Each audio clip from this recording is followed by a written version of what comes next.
St George's Day, and there's this vague idea amongst the English taxpayers of this country that St George is something special, which of course he is. He's our patron saint.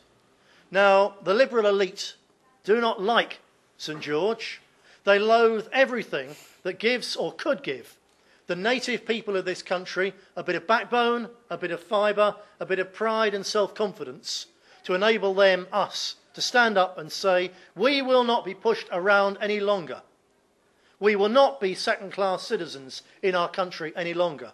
We will not remain silently the people who are only dealt with by the politicians and the ruling elite when they want our taxes. We want a say in running our own country.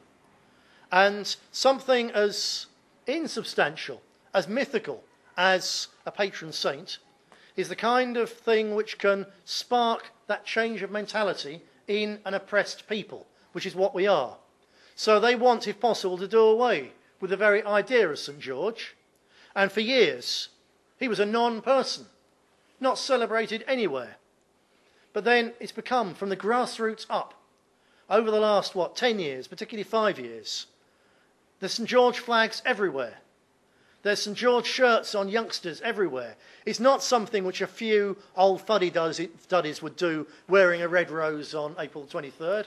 It's something that almost every set of young kids do every single day of their lives in terms of the clothes that they wear, the colours they identify with and so on.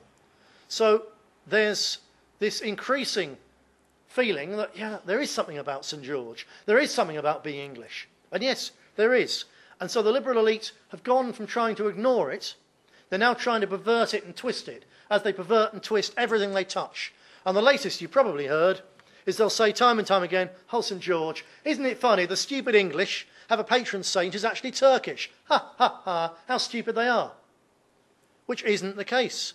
St George came from what is now Turkey.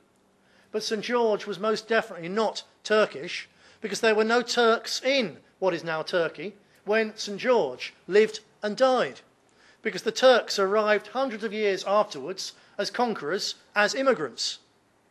And so, far from St George being a Turk, and therefore wholly unsuitable for English people who want to preserve their own national identity against a flood from the Third World, and in particular the growing Islamisation of the West, far from being he being inappropriate, St George is actually the most appropriate patron saint this country could have, because he's the patron saint, really, of people who've lost their own countries through mass immigration. He lost his Turkey, now we're losing our England. He's the perfect patron saint for us in this time.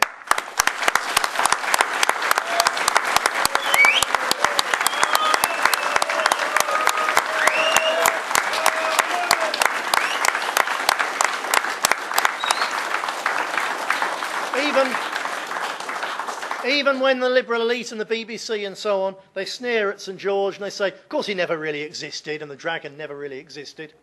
Yeah, that sneer is mirrored in the way that in the last census, we didn't even exist. The name English wasn't even on the census. People have had to fight tooth and nail even to get us recognised. And unless we, in a multicultural society, unless your group is recognised, then you cannot begin to prove that you're being discriminated against. You can't say, look at the crime statistics, as we've looked recently. Look at these, and you will find that our people are overwhelmingly the victims.